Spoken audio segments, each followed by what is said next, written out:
जय जय माई राधा कृष्ण माई जय माई राधा कृष्ण माई जय माई शिरडी साई माई।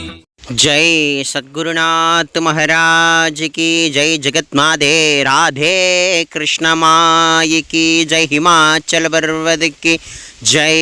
இப்போ நம்ம ஹிமாச்சலம், அதாவது இமயமலை பகுதியில் இருக்கக்கூடிய, இப்போ இதுக்கு முன்னாடி போட்ட ஒரு வீடியோவில் வந்து அடியன் தாரி தேவி டெம்பிளை போட்டிருப்பேன்.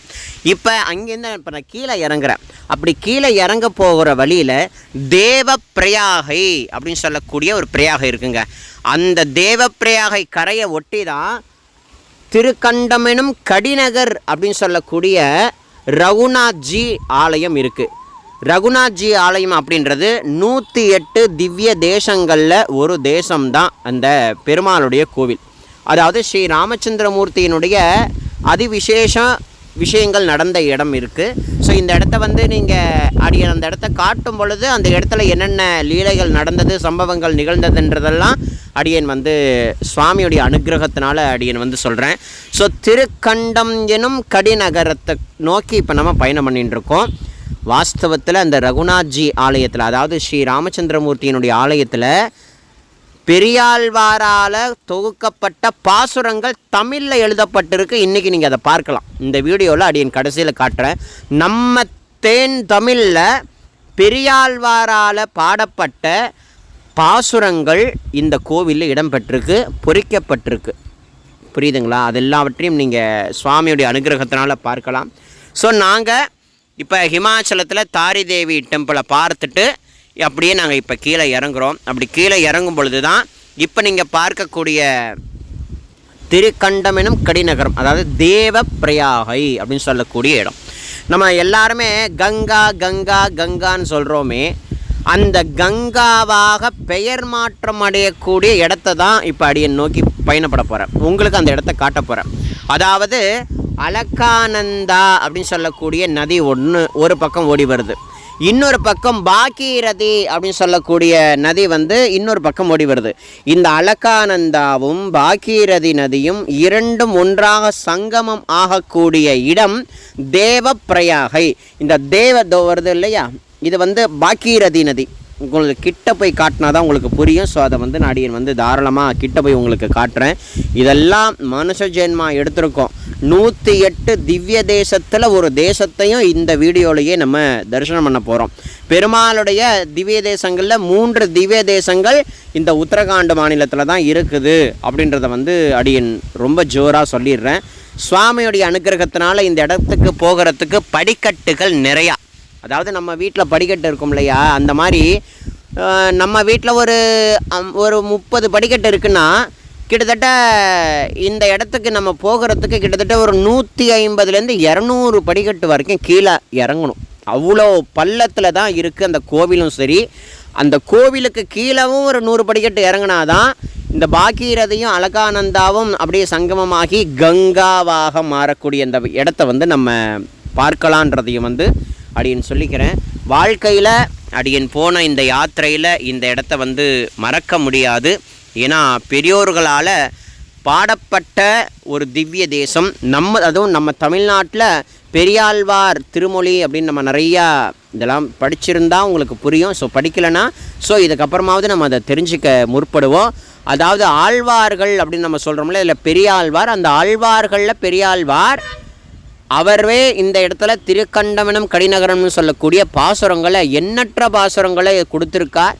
அந்த பாசுரங்கள் எல்லாம் இந்த கோவிலில் வந்து கல்வெட்டுகள் அமைஞ்சிருக்கு. அதெல்லாம் நீங்கள் பார்க்கலான்றதையும் அப்படின்னு சொல்லிக்கிறேன். ஸோ நான் இப்போ விஷயத்துக்கு வரேன். இந்த இடத்துல அப்படி என்னதான்ப்பா நிகழ்ந்தது அப்படின்னு நீங்கள் கேட்டிங்கன்னா, 108 திவ்ய தேசத்தில் இது ஒன்று. இந்த இடம் வந்து கிட்டத்தட்ட 1200 ஆண்டுகளுக்கு முன்னாடி ஆதிசங்கராச்சாரியாரால் நிறுவப்பட்டது தான் இந்த கோவில். இந்த ரகுநாத்ஜி ஆலயம் இருக்கே, 1200 வருஷத்துக்கு முன்னாடி சாட்சாத்து பரமேஸ்வரனுடைய அவதாரமாகிய நம்மளுடைய ஆதிசங்கராச்சாரிய பகத்பாதால் மூலமாகத்தான் இந்த கோவில் வந்து இந்த இடத்துல வந்து நிறுவப்பட்டதாக சொல்லப்படுது. அது மட்டும் இல்லை, இங்கே இருக்கக்கூடிய லீலை என்ன நடந்தது, இந்த இடம், இந்த லீலை, அதாவது இந்த ரகுநாத்ஜி டெம்பிள் வரத்துக்கு இங்கே ஒரு லீலை நடந்திருக்கணும் இல்லையா, அந்த லீலை என்ன லீலைன்றதை வந்து அப்படின்னு சொல்கிறேன். ராவணன், அதாவது ராமாயணத்தில் ராவணாசுரனை வந்து நம்மளுடைய ஸ்ரீ ராமச்சந்திரமூர்த்தி அழித்தார் இல்லையா, அவர் ஆல்ரெடி ஒரு சிவபக்தன், இருந்தாலும் அவர் ஒரு பிராமணன் ஆகையினால அவருக்கு நம்ம ராமச்சந்திரமூர்த்திக்கு அதனால் ஒரு பாவம் தொற்றி கொண்டது.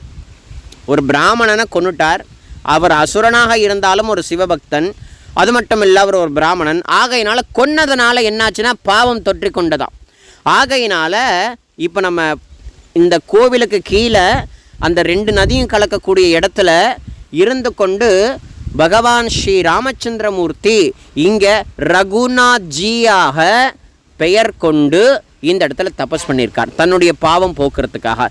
ஆகையினால இந்த இடம் வந்து ரகுநாத்ஜி 108 திவ்ய தேசத்தில் ஒரு தேசமாக புகழ் பெற்றது. இந்த வழியாகவும் நம்ம கோவிலுக்கு போகலான்றதையும் அப்படின்னு சொல்லிக்கிறேன்.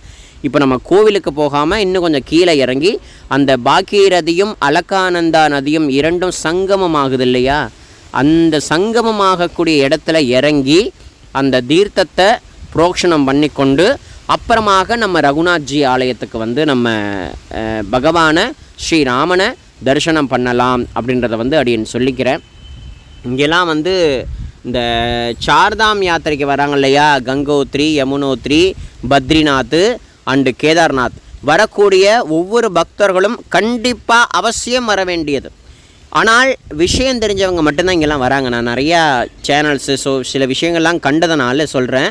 ஸோ இது வந்து பார்த்திங்கன்னா நிறைய பேர் இந்த இடத்துக்கு வரமாட்டேங்கிறாங்க. ஆனால் 108 திவ்ய தேசத்தில் ஒரு தேசம் இந்த தேசம், புரியுதுங்களா? இதெல்லாம் காண கிடைக்காது. இப்போ நம்ம ஸ்பீடாக வருது பார்த்திங்களா, இப்போ நம்ம கீழே இறங்கி உங்களுக்கு நல்லா காட்டுறேன்.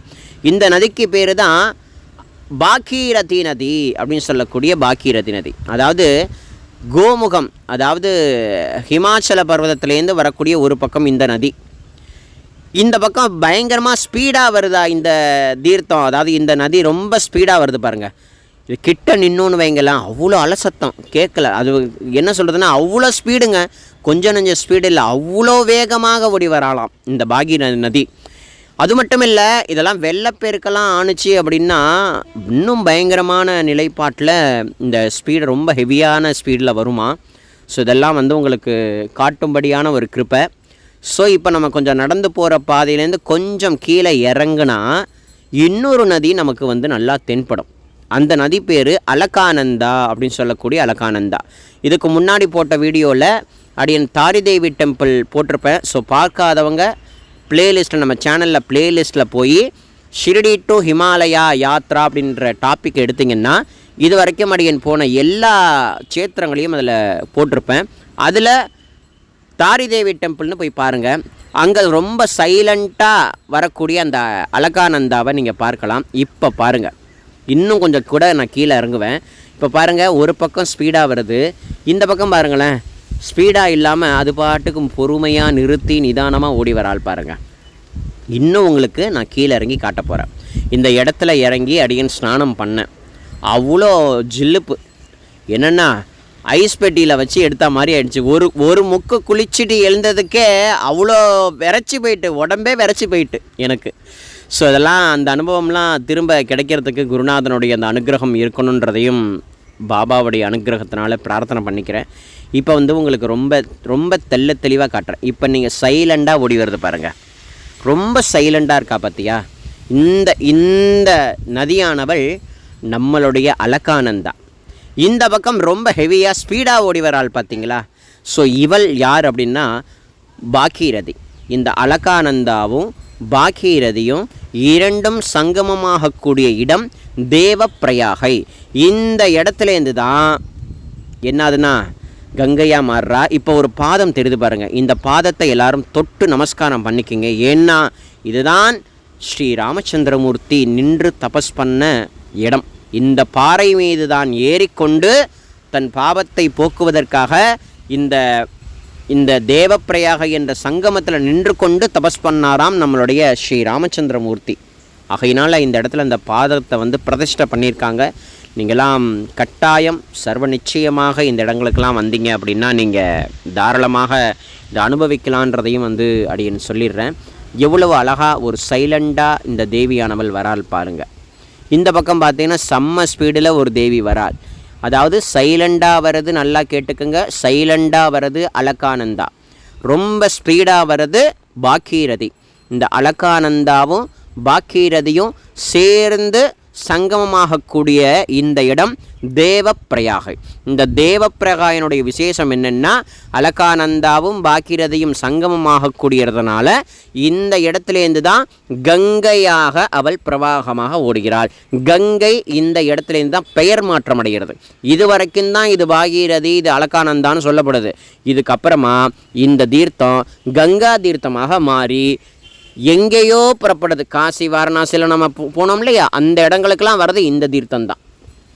இதுக்கு அடுத்து ரிஷிகேஷ்லாம் நீங்கள் பார்க்க போகிறீங்க, ஹரித்வார்லாம் பார்க்க போகிறீங்க. பாருங்கள் ஸ்ரீ ராமச்சந்திரமூர்த்தியினுடைய திருவடி. ஸ்ரீராம ராம ராமேதி ரமே ராமே மனோரமே சகஸ்ரநாம தத்துல்யம் ராமநாமவரானனே.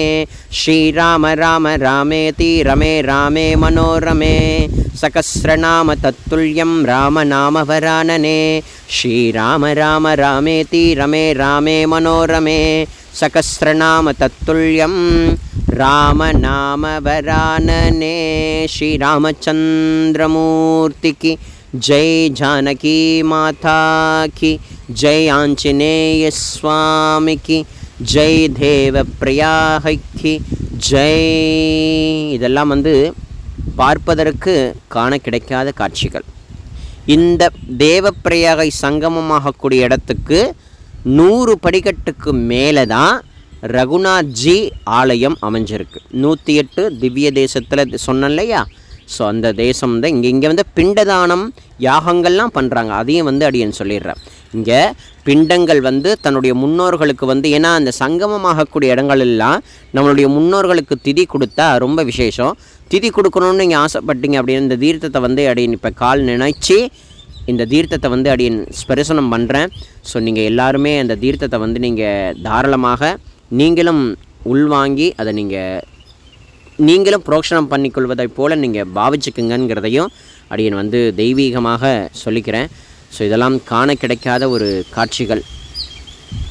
இப்போ அந்த தீர்த்தத்தை அடியேன் எடுக்கிறேன். இங்கே நிறைய மீன்கள் இருக்குது பாருங்கள். இந்த மீன்களுக்கெல்லாம் இங்கே தீனி போடலாம்.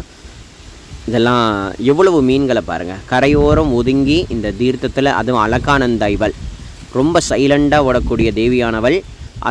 அந்த மீன்களுக்கு அழகாக தீனி போடப்படுது. ஸோ இந்த தீர்த்தத்தை நீங்கள் நல்லா இரு கண்களால் பார்த்து கொள்ளுங்கள். இதெல்லாம் காண கிடைக்காத ஒரு அற்புதமான சுந்தரமான காட்சிகள். அலகானந்தா தீர்த்தம் ரொம்ப ஸ்பீடாக ஓடி வரக்கூடியவள் பாகீரதி. கங்காவாக திருநாமம் அடையக்கூடிய இடம். இதுக்கப்புறமாக நம்ம ரகுநாத்ஜி 108 திவ்ய தேசத்தில் ஒரு தேசமாக ஆலயம் கொண்டு அருள்பாலிக்கக்கூடிய ஸ்ரீ ரகுராமனாகிய ஸ்ரீ ராமச்சந்திரமூர்த்தி ஆகிய ரகுநாத்ஜி அவர்களுடைய ஆலயத்துக்குள்ளே நம்ம பிரவேசிக்க போகிறோம். இங்கே தான் ஸ்ரீ ராமச்சந்திரமூர்த்தி தன்னுடைய பாவத்தை போக்குவதற்காக நின்று கொண்டு தன்னுடைய பாவத்தை போக்குவதற்காக தபஸ் பண்ண இடம்ங்கிறதையும் அடியேன் ரொம்ப தெளிவாக சொல்கிறேன். அது மட்டும் இல்லை, இன்னும் சில பேர்லாம் சொல்கிறாங்க, சில இடங்களில் குறிப்பு இருக்குது. என்னன்னு கேட்டிங்கன்னா, தசரதமூர்த்தி தனக்கு பிள்ளை வரம் வேணும்னு அவரும் இங்கே இருந்ததாக சொல்லப்படுது. இப்போ பாசுரத்தை காட்டுறோம் பாருங்கள். புருஷோத்தமன் நகர், இந்த நகரம் கண்டமெனும் கடிநகரேன்னு இழுக்கு பாருங்கள். அருந்தவ முனிவர் ஸ்நானம் செய்யும் கங்கை. இது எல்லாமே எவ்வளோ அழகாக தமிழில் பாசுரம் பாருங்கள். இப்போ பெருமாளை உங்களுக்கு நான் ஓரளவு தரிசனம் பண்ணி வைக்க போகிறேன். ஸோ டக்குன்னு பாருங்கள், அவருடைய அந்த திருமேனியை நீங்கள் பார்க்கலாம். உள்ள அலோவ் பண்ணல பாருங்கள். ஸ்ரீ ராமச்சந்திரமூர்த்தி கி ஜெய். இவர் தான் ரகுநாத்ஜி அவர்கள்.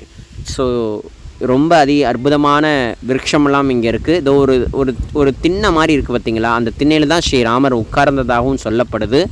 அதையும் அடியேன் ரொம்ப தெளிவாக சொல்லிக்கிறேன். ஸ்ரீ ராமச்சந்திரமூர்த்தியினுடைய இது இங்கே பாருங்கள், எவ்வளவு அழகாக இந்த இடங்களில் நம்ம பெரியாழ்வாருடைய திருமொழிகள் இதெல்லாம் எங்கே. இது நம்ம வாழக்கூடிய பூமி தமிழ்நாடு. உத்தரகாண்டுன்றது எங்கே பாருங்கள், பெரியாள் திருமொழி கண்டமெனும் கடிநகரின் பெருமை யார் பாடியிருக்கா?